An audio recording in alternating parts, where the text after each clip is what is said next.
도도라 불리는 새가 있었다. 이 새는 아프리카 마다가스카르 동쪽의 모리셔스 섬에 살았는데 지금은 멸종하고 없는 새이다. 이 새의 몸 길이는 약 1m. 부리는 검은색이고 깃털은 청회색이었으며 몸무게는 11에서 21kg 정도였다고 한다. 이 새는 모리셔스 섬에 무성하게 자생하고 있던 칼바리아 나무라 불리는 나무의 열매를 먹고 살았다고 한다.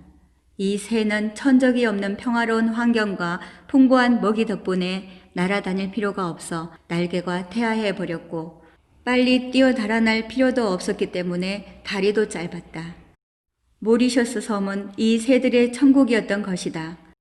15세기 초부터 시작된 대항해 시대의 전개와 더불어 지리상의 발견이 계속되는 과정에서 이 섬도 16세기 초 포르투갈인들에게 발견됐다. 그 당시의 배는 범선으로 목숨을 건 항해가 오랜 시간 동안 계속되면서 선원들은 신선한 음식을 먹을 수 없었고 매우 지친 상태였다. 따라서 이들이 새로운 땅을 발견하면 상륙해서 무자비한 정복과 살육을 일삼았다. 모리셔스 섬을 발견한 포르투갈 선원들은 상륙해서 먹을거리를 찾았는데 바로 도도새를 발견한 것이었다. 그때까지 천적이 없고 인간을 본 적이 없는 이 새는 겁을 내지도 않았고 도망가지도 않았다. 자연히 도도새는 좋은 식량감이 됐고 무자비하게 남획됐다. 더군다나 이 섬에 들어온 포르투갈 선원들은 원숭이와 돼지를 들여놓았다. 그와 더불어 쥐, 개 등 애초에 모리셔스 섬에 없었던 외래동물들이 들어왔다. 그런데 이들이 도도새의 알과 새끼들을 마구잡이로 먹어치우면서 이 새의 개체수가 급감하게 됐다. 천적이 없었던 도도새는 알을 지상에 낳았으므로 손쉬운 먹잇감이 되었던 것이다. 이런 상황이 계속되면서 모리셔스 섬에서 흔하게 볼 수 있었던 도도새는 1681년 영국인 벤저민 해리의 목격을 끝으로 사라지고 말았다. 멸종한 것이다. 이 새가 도도라는 이름을 얻게 된 것은 포르투갈 선원들이 도망가지도 않고 날지도 못하는 이 새를 멍청이라고 부른 데서 연유한다고 한다. 그럼 도도새가 멸종하게 된 이유는 무엇일까?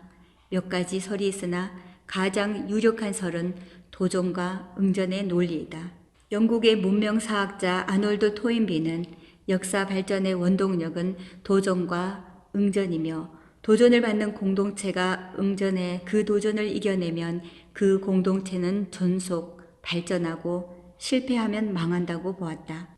토인비는 인류 4대 문명의 발상을 이런 기준에 따라 설명했다.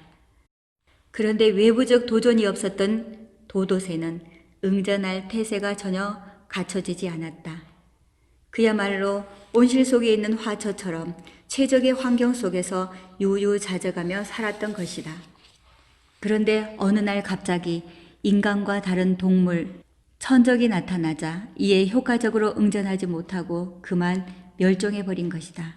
한 문명이 외부적 도전을 이겨내지 못하고 멸망해버리는 것이다. 또 IMF 사태나 금융위기 등 갑작스러운 외부적 도전에 직면하여 이를 극복하지 못하고 도산해버리는 기업과 유사하다. 이를 도도새의 법칙이라고 한다. 이와 유사한 예는 여러 분야에서 나타난다. 가장 전형적인 예로 토인비가 늘 인용했던 청어의 법칙이다. 즉 북해나 베링해에서 잡은 청어를 런던까지 산채로 운반하기 위해 수조에 청어와 함께 천적인 물메기를 넣는 것이었다. 이렇게 하면 청어는 스트레스를 받게 되지만 이러한 적당한 스트레스가 청어를 살아남게 한 원동력이 되는 것이었다. 이와 같이 생명체는 한없이 편안한 경우에 살아남는 것이 아니라 적당한 도전이 있을 때 살아남는다는 것을 청어의 법칙이라 한다. 캐나다에서도 이런 사례가 있었다고 한다. 캐나다 북부 초원 지역에 사슴과 이리가 함께 살고 있었다. 그런데 이리가 사슴을 자꾸만 잡아먹어 사슴의 개체수가 빠르게 줄어들자 캐나다 주 정부에서는 이리 박멸에 나서 이리를 대대적으로 사냥해 제거해버렸다. 이리가 사라지자 사슴의 개체수는 급속하게 늘어났다. 그러나 이런 경사는 계속되지 않았다. 얼마 후 사슴의 번식력이 크게 떨어지고 병약해지면서 집단으로 병들어 죽어갔다. 천적이 사라진 결과가 이런 불행을 가져온 것이다. 그러자 당황한 캐나다 주 정부에서는 이리 복원 작업에 나섰다고 한다. 무슨 일이든 잘 나갈 때 이를 방해하는 존재가 있으면 이를 오히려 고맙게 생각해야 한다는 말이 있다. 이런 외부적 도전에 맞설 체질을 더욱 강하게 할 수 있는 기회가 되며 그로 인해 더욱 발전할 수 있기 때문이다. 온실 안에 있는 화초보다 밖에서 추운 겨울을 이겨낸 화초가 봄에 더 화려한 꽃을 피우는 것과 같은 이치이다.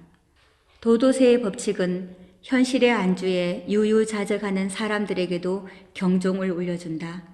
시대는 빠른 속도로 변하는 가운데 새로운 지식과 기술이 폭풍처럼 몰려오고 있다. 이런 시대적 상황에서 왕년 타령이나 하면서 캐캐 묵은 패러다임을 붙들고 앉아있는 사람들은 낙오자의 대열에 합류할 수밖에 없다. 이제 대학에서 배운 지식도 1년은커녕 단 한 달도 써먹을 수 없는 시대가 됐다. 지속적으로 학습하지 않고 가방끈 자랑이나 하고 있으면 꼰대라는 소리를 들으면서 외면당하는 시대가 된 것이다. 이제 과거의 학력이 아니라 지금 내가 무엇을 학습하고 있느냐가 중요한 시대가 됐다. 행복천사였습니다.